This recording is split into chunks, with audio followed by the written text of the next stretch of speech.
Hello, my friends. Welcome back to my channel. Happy 2025! I hope that this year brings a lot of awesome things for all of you.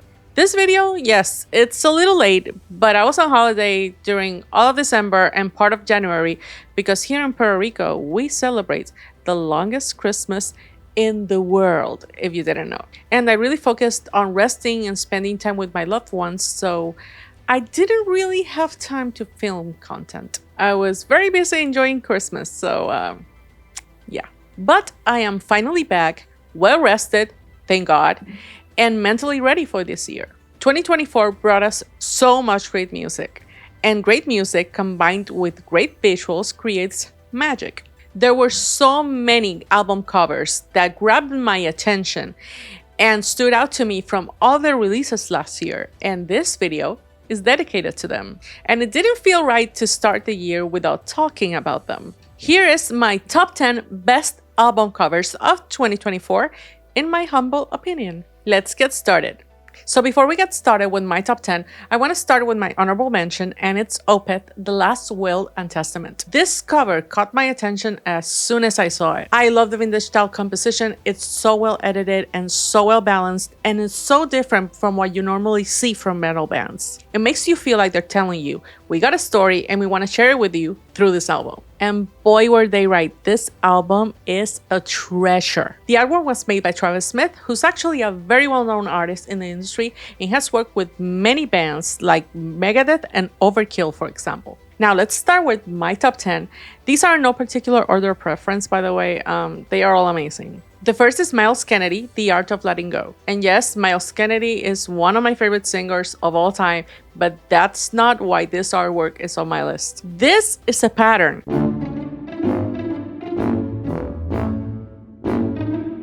And patterns are rarely used on album covers, so it stood out to me as soon as I saw it. I love how the elements were all implemented and perfectly balanced on the pattern, and how beautifully painted it is. This on merch would look amazing. Unfortunately, I couldn't find out who made it, which is such a shame, but I want to because I want to follow them on socials, and this is gorgeous. I can look at it forever. Next is Ronit Ephemeral. Now, I have to be honest here.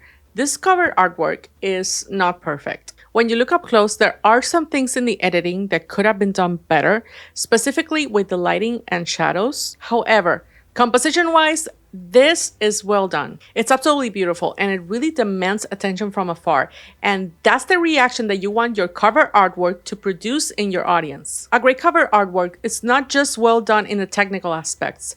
It has to provoke something in the viewer, a curiosity. And that's what happened to me with this cover art. When I saw it, it intrigued me, it pulled me in, and I wanted to listen to the album. And sometimes that is more important than perfection. The photographer of Ronit's photo was Shelby Parks, and the photo manipulation was done by Mar Borista. Next is Dark Tranquility and Time Signals. This cover art was made by Niklaus Sunden, who's actually the former guitarist of Dark Tranquility. I actually love the style of this illustration and the color palette. The coral color is an interesting choice for the pop of color. It's not typical for a metal band, but it makes it stand out so well. I love it when metal bands try different styles in their visuals that many would think are unconventional, because it catches the audience's eye better and it makes the cover stand out from the rest of the releases. And the fun thing about this album is that the cover art of the singles are all done in the same illustration style with the same color palette, and they all look so beautiful. This is visual identity, my friends. I actually want to make a video about this topic in the future because I think there's so much to learn from it, and for musicians specifically, it can actually help them to know how they can market their releases better. Next is Nothing More, Carnal. Where do I start? When I was making this list, I actually did some research and I looked up other top covers lists so that I would make sure that I didn't miss anything. And I saw this cover on one of them and it took my breath away. This is a mixture of 3D visuals and Photoshop editing, and the final result is so amazing. This was done by designer Client English, who's actually very well known for making a lot of the t-shirt designs of many of the bands we love and listen daily, like Iron Maiden, Rage Against the Machine, and Muse, for example. When I saw his portfolio, I actually noticed that I have a few t-shirts that he designed on my closet. So yeah, Beautiful cover. Next is Simone Vermilion. When Simone Simmons announced her solo album, the first thing that stood out to me was the album cover. It's so gorgeous. I love that they used red as the general color of the entire cover artwork. This was actually made by visual artist and sculptor Heidi Sankt, and I apologize if I didn't pronounce that right. I don't know if I did. And this is a photo composition with a mixture of 3D and photography. And Heidi said in the published post of the artwork that this was her first photo composite work ever. How? This is perfectly done. I'm not worthy. Nope. Next is Oceans of Slumber, Where Gods Fear to Speak. We all know that Oceans of Slumber is awesome, but the cover of their new album is photo manipulation art at its finest. The cover was done by Janis Nagos of Remedy Art Design, who's one of my favorite metal cover artists, and he's done a lot of cover art for Oceans of Slumber in the past. The color palette is my favorite thing of this artwork, and it's used for the cover art of the singles as well. The composition and the addition of lighting and shadow is very well done. Next is Nightwish, Jester Wind. Now, say what you will about their new record, but one thing we cannot deny, when it comes to their visuals, Nightwish never misses. This cover is absolutely beautiful. It has such a mystical feel to it. It is actually one of my favorites from them. It was actually done by Pete Voutilainen, who's actually a tattoo artist and photographer, and he did an amazing job. Next is Vaal, Friend of a Phantom. My husband discovered Vaal's music last year, and when I saw the cover artwork, I was blown away. It's beautiful. At first, I thought this was a painting, but it's actually a photo composite, and this was done by Hugh Sin, who's a well-respected artist in the music industry. He's done cover art for bands like Iron Maiden, Rush, and Dream Theater. His photo manipulation work is spectacular. Next is Chelsea Wolfe, She Reaches Out to She. Now, why is this cover among my top 10? Look at it. It's stunning. I may be biased because she's one of my favorite artists of all time, but you know what? I don't care. I love the mixture of photography with very heavy editing and the use of blue as the main color for this entire record. It killed me. If you know me, you know that my favorite color, besides black, it's blue. Just look at my art.